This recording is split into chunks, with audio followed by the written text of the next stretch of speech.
So the plan is we're going to talk about this the Four Deadly Writing Sins post by Ruth Harris. Yeah. So would anybody like to start? Well, I'll just jump in.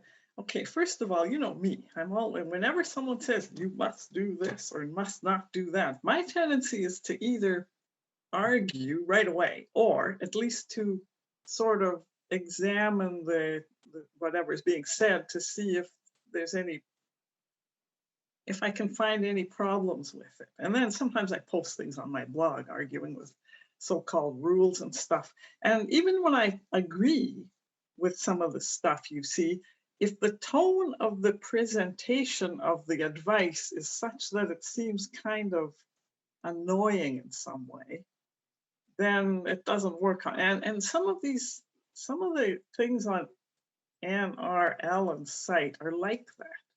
They're sort of the sarcasm, the kind of exaggeration of things, you know, for the benefit of the recipient, don't work for me.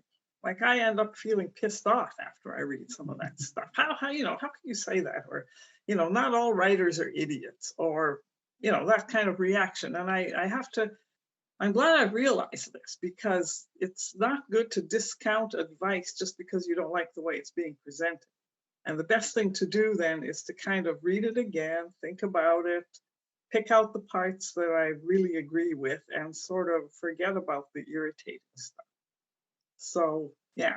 Anyway, I read over the thing again last night, and I actually agree with some of that stuff. Although, to be truthful, some of it's kind of obvious, like telling your readers sort of where you are in time and space, that's kind of a no-brainer. And then it's just a question of how are you going to do that? And the genre conventions one, I guess if you're billing your work as, say, romance, like standard romance, then you really have to adhere to that happily ever after rule and some of the others. But I don't write that stuff, so I can just say, okay, fine. But I think mixing up genres is something that more and more people are doing. And especially if you're self-published and you don't have to adhere to those things the way you do when you're working with a traditional publisher, I think it's actually one of the benefits of being an indie is that you can mix up genres and maybe make a new genre that'll someday have its own conventions. So, I mean, writing's an art, right? So you have to be able to do that. Anyway, I think I've said enough, so I'll just shut up now. Oh, it's good stuff. Thank you. I'm a bit puzzled as to why people get so uptight when they read a book and something might not be explained to them, and they're very critical about it, and they will mention it in a review. But I went to see James Bond this week, and it's just amazing. I mean, he runs along a tunnel and jumps into a rubber boat, which just happens to be there. But everybody accepts that. That's fine. It's not as if I had Amy racing across the desert, with a hungry lion behind her. She just happens to see an Aston Martin parked outside, next to a baobab tree with the keys in the ignition and the engine running. I didn't go that far, but well, obviously I didn't. But people seem to accept things visually where they won't accept it when it's written down. It's an excellent point. That's a great point. Yes. Yeah. There definitely is more of a critical eye on the written word. Yeah, it's very true. Audrey, I have to say, I was completely in sync with what you said. I feel the same thing. Whenever I see someone say, well, here's the rule, unless it's, rules of grammar, et cetera, well, even then, E.E. Cummings, right? But here are the rules that we have. I always think of exceptions to those rules, and it makes me bristle a bit. And what I try to do is instead of think of what the rules should be like don't do's, here are some things that work. I rather articles that are written like that. Here's what worked for me, here's what worked for the other person. You could decide if it works for yourself. For instance, when I wrote my first book, it was in the beginning, the first like 4 or 5 chapters, there was jumping around a bit because I was going to basically 3 different universes in a way, different people, different groups. And I did introduce each section, for opening paragraph, describe the place they were in. But I had a beta reader who was, let's see, Gen X or not even, Gen X. And his 2 comments to me only, he said he loved the book, but the 2 things I would change is smaller chapters. He said, I'm used to smaller attention span. I like short reading, and then I'm on to the next thing and I come back. So I thought that's not a bad idea. So I did that. And then he said, I know you described where we are, but I'm impatient.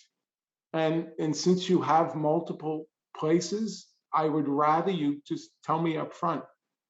So I thought about that for a while because I really was a little resistant, but then I realized, why not? It's very easy. So under my subtitle, I just put up where we were, almost like you've seen some of the dramas where they bring you where you are.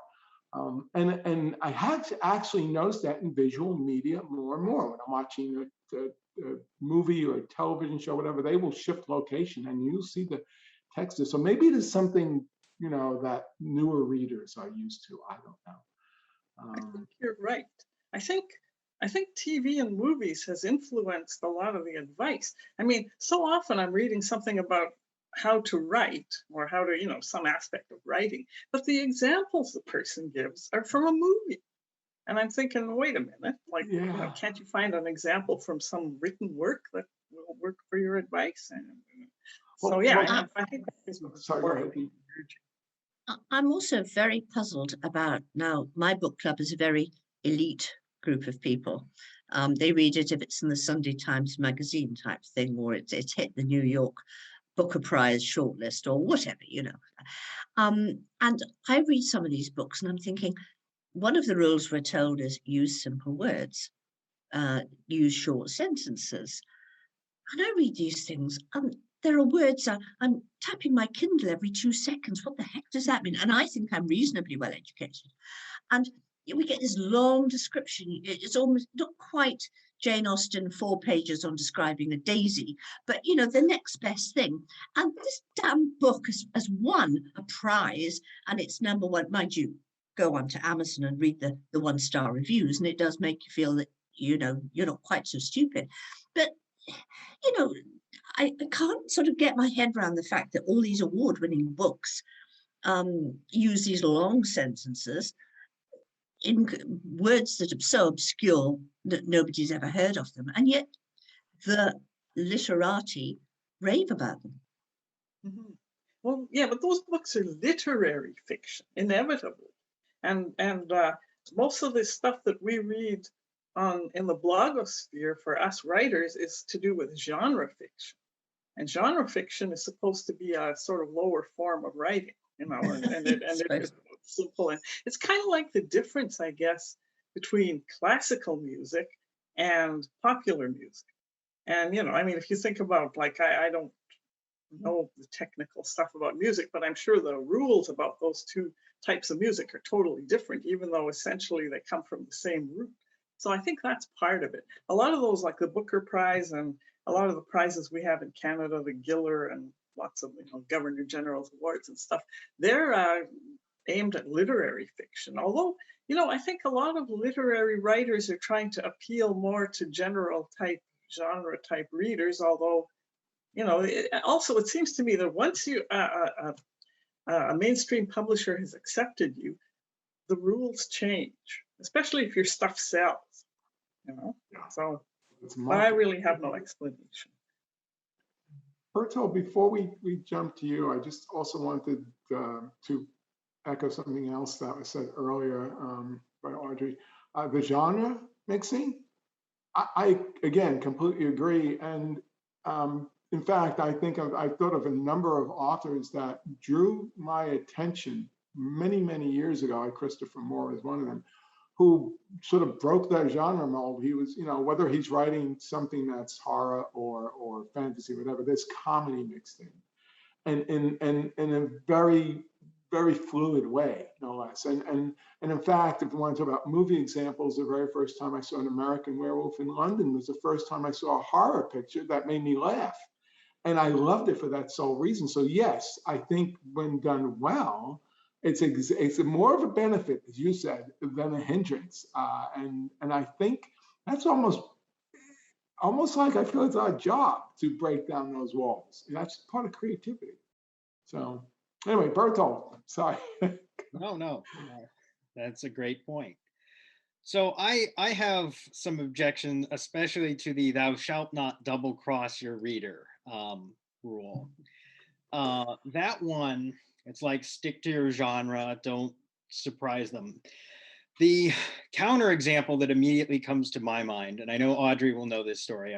It's not a well-known story, but one of my favorite horror stories is The Repairer of Reputations by Robert W. Chambers. And not to give too much away about it, but that story double crosses the reader all over the place. It keeps you guessing and wondering what's even true or not. But I think it's a brilliant story. It completely messes with what the reader thinks is true at the beginning. And I mean, all I can say is it worked for me. And I think if you stick too closely to your genre, you're going to end up with something where the reader says, well, I knew everything that was going to happen. It was just like every other book I read. It was boring. Mm-hmm. So I get the sense of the advice, but I, like the rest of you, I can't see making a blanket statement of don't ever stray from the pattern, because then you're never going to come up with something that the reader goes, wow, that was something that blew my mind. Yeah, I mean, there was nothing wrong with each of those points you brought up per se. I mean, they were all good points. It's a starting point, but I think you then have to take each with a little bit grain of salt and look at what you're doing. So, I mean, for instance, the thing about location, you really don't want to confuse people. You don't want to be jumping all over the place, and then their brains are constantly got this extra cognitive load of where am I right now.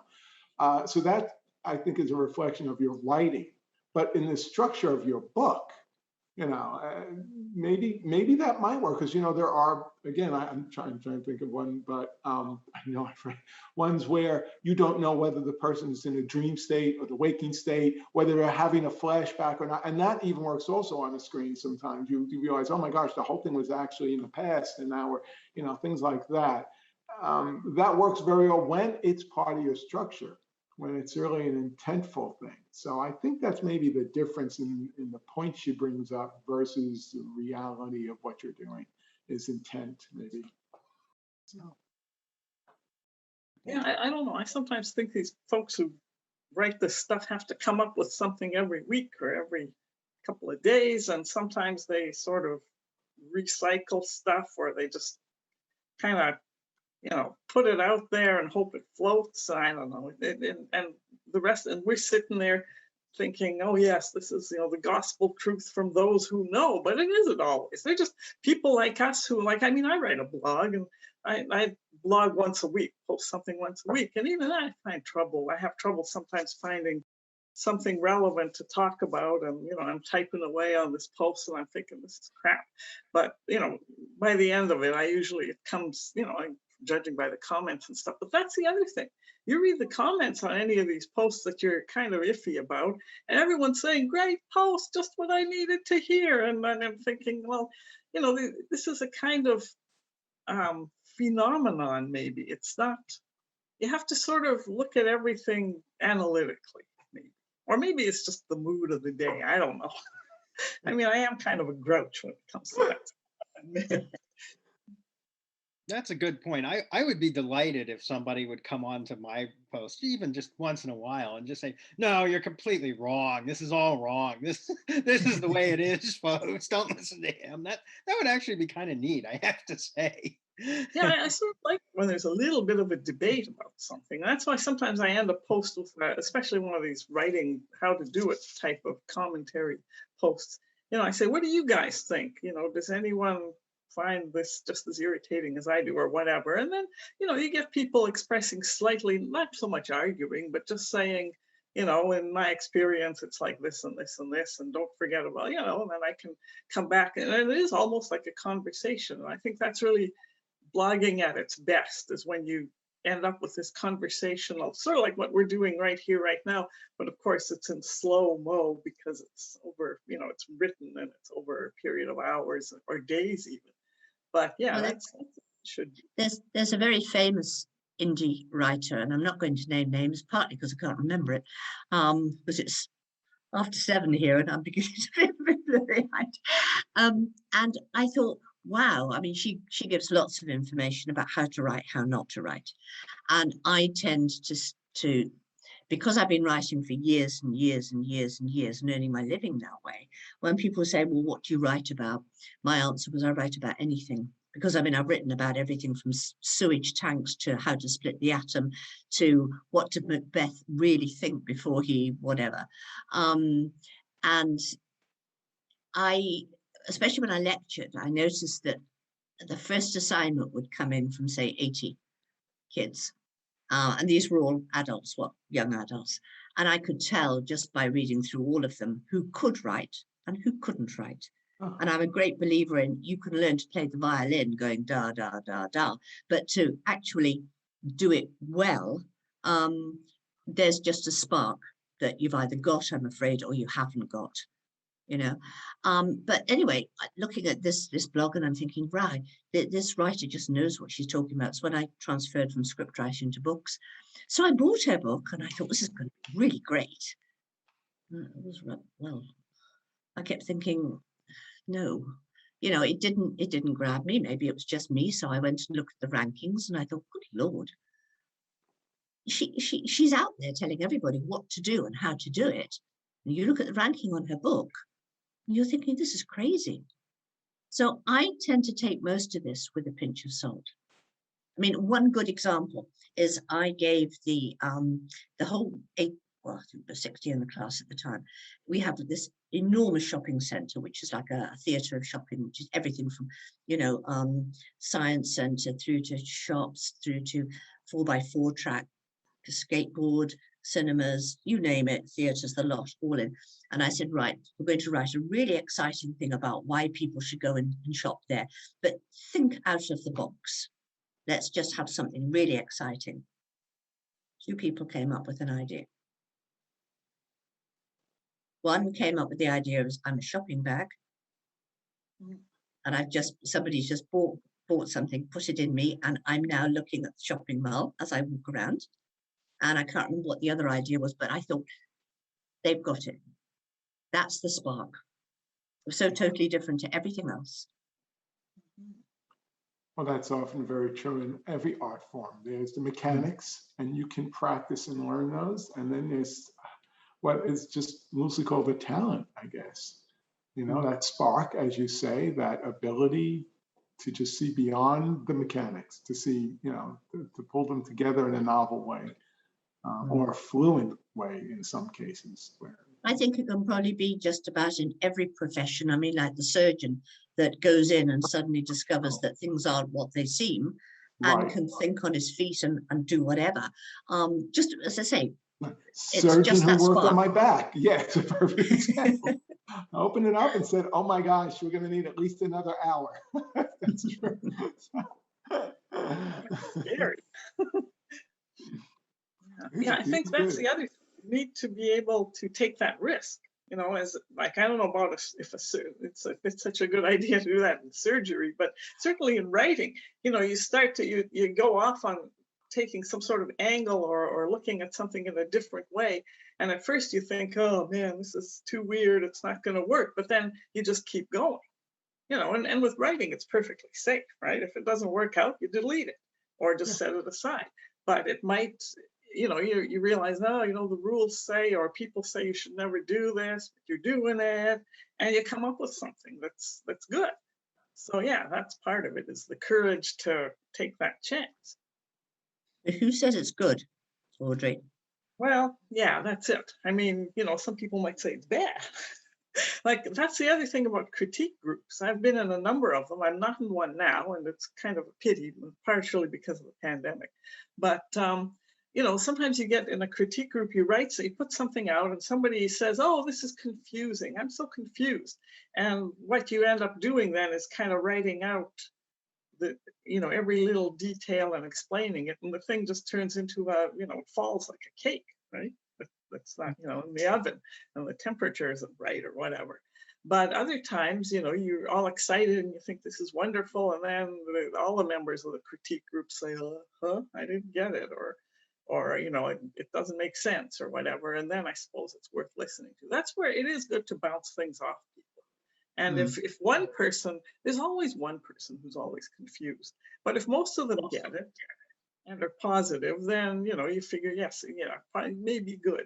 And if they all kind of get muddled or say I got lost on the second sentence, then maybe you better revisit even though you think it's good.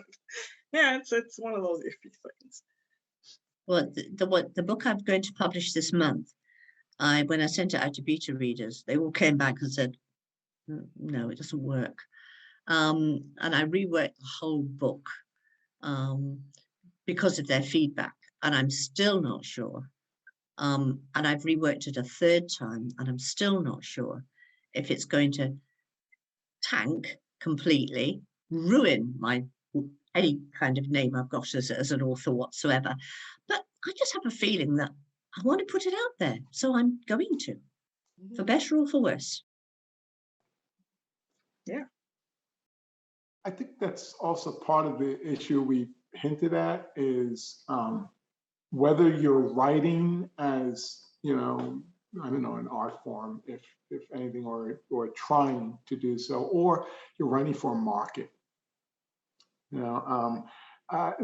If you are writing for a market, I still believe you can break all the rules, and that does happen in fact, I have an example I'll bring up in a moment, but if you want to write for market, you probably are more constrained, because if you do hit the sweet spots that people have all hit, you're guaranteed of some income.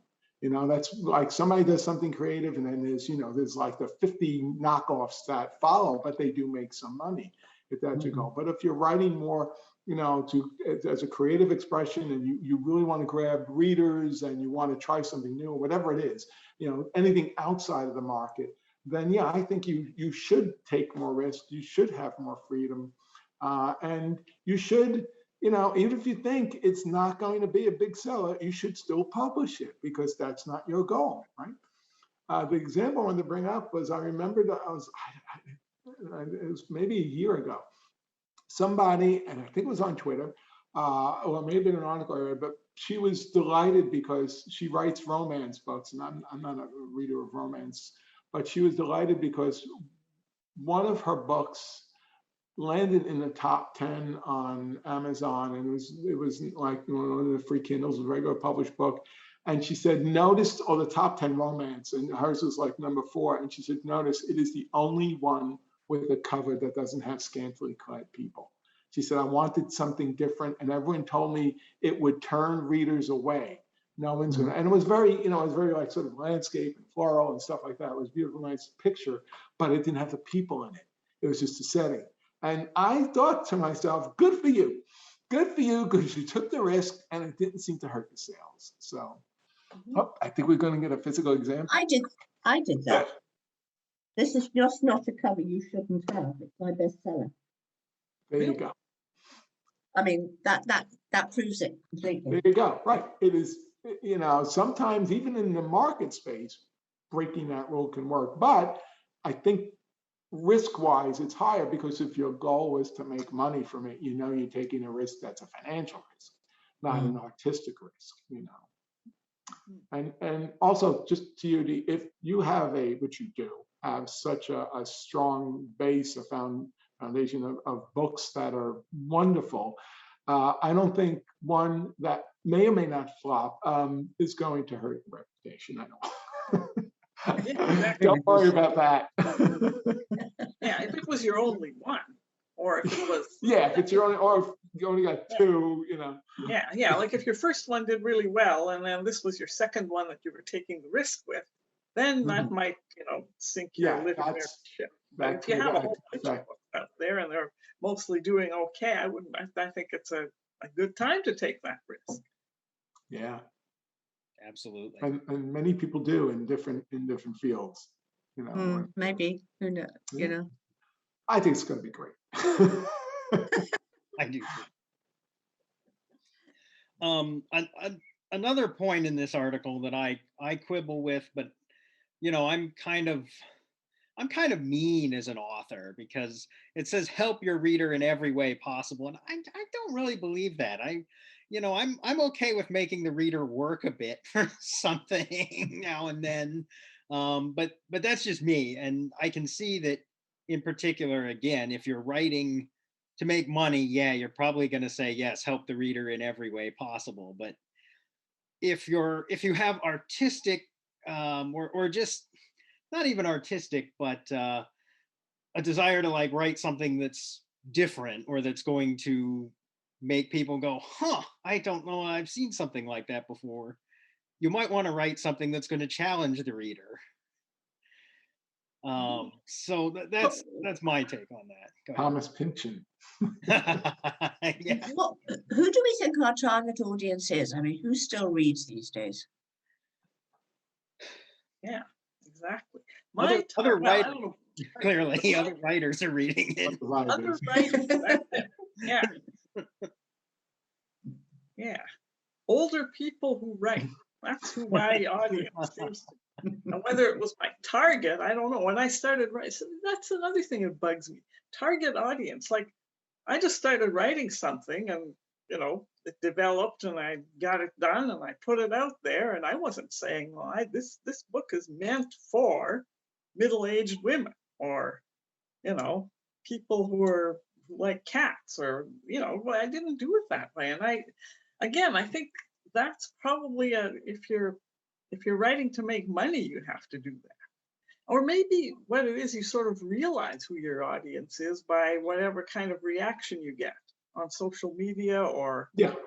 author signings, still do those, or whatever. I don't know. I don't really think anyone sits down with somebody, unless you're writing, say, for kids. Then maybe I think there are ways of targeting that, because you want to have the language and the situations and everything sort of be appropriate for readers at a certain level or whatever. But just general type fiction, I don't know about this targeting thing. Maybe cozy mysteries. If you're marketing on Amazon and Facebook, then you do have to drill down to show who your target market is.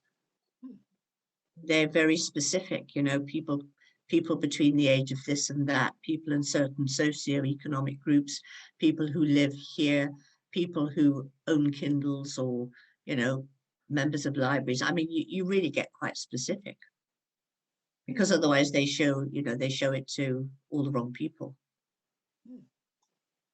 They charge like on Amazon. I know that the marketing, they charge sort of by the hashtag you use, which represents what people might be searching on.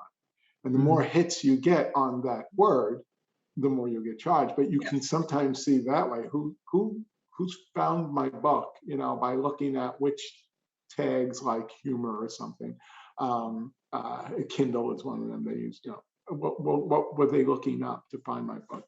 So yeah, you get some data back, but you will see that you're right. It is like there is a window there of people who were looking for a book like yours and found it. So. I mean, I've been quite surprised. I assumed that I was writing for middle-aged to elderly women in general, but in fact, through one of the marketing things I use to build my mailing list, I get some very strange email addresses like wigglylegs@gmail.com, or, love tofu. And I'm thinking, hang on a minute, I can't think of any of my friends that would have actually, got an email address like that. So I'm beginning to think that it's a younger generation who are signing up. And I'm thinking that's very strange, because I thought they were all into TikTok these days. Oh, could be both. I suppose. Like I said, like that beta reader told me, they'll spend 10 or 15 minutes on, and just keep bouncing around. A little ADHD, but no, I know what he meant. It's sort of like they'll read a bit, and then they'll see, they'll check their cell phone, see what's going on there, Now, so it is more of, there's more competition for your leisure time, but I think the way that, I hate to say that generation because, you know, not everybody fits in there, but the group divides their time is in smaller segments, that's all. Instead of spending an hour or two reading and then an hour or two online or et cetera, I think they just decide to segmentize it smaller. So there's a difference, but I think they read. But then you see, there is an automatic clash there. You mentioned earlier that somebody suggested that you write shorter chapters. Now, in theory, if you have a cliffhanger or the next best thing at the end of each chapter, the idea is to keep your reader engaged so they'll go on to the next chapter. And that's an awful lot of cliffhangers, and it can be very irritating after a while. And Right. I think that's another balance to find. You are exactly right. In fact, when I did split it up, I wanted to avoid that because, in fact, that's one of the items she has in her article, Ruth has in her article, was about the cliffhangers. I said, yes, but if you make the end of every chapter a cliffhanger, that's a little irritating. But there are sort of alternatives, and I know this from cognitive psychology, there are alternatives you can do to keep a reader engaged. For instance, when something is happening, it doesn't have to be a cliffhanger. You could be someone's telling, say, a story. Give this example, and they're talking about something that happened in the past, and then you are not quite through with that, and you have to move to the next chapter. It wasn't a cliffhanger, but you still want to know what else happened back there. You know, so maybe they tell part of the story, and then you're back to the present, and something happens, and then you go to the next chapter, and you say, but they, you know, so then the next chapter of that, you pick up that thread.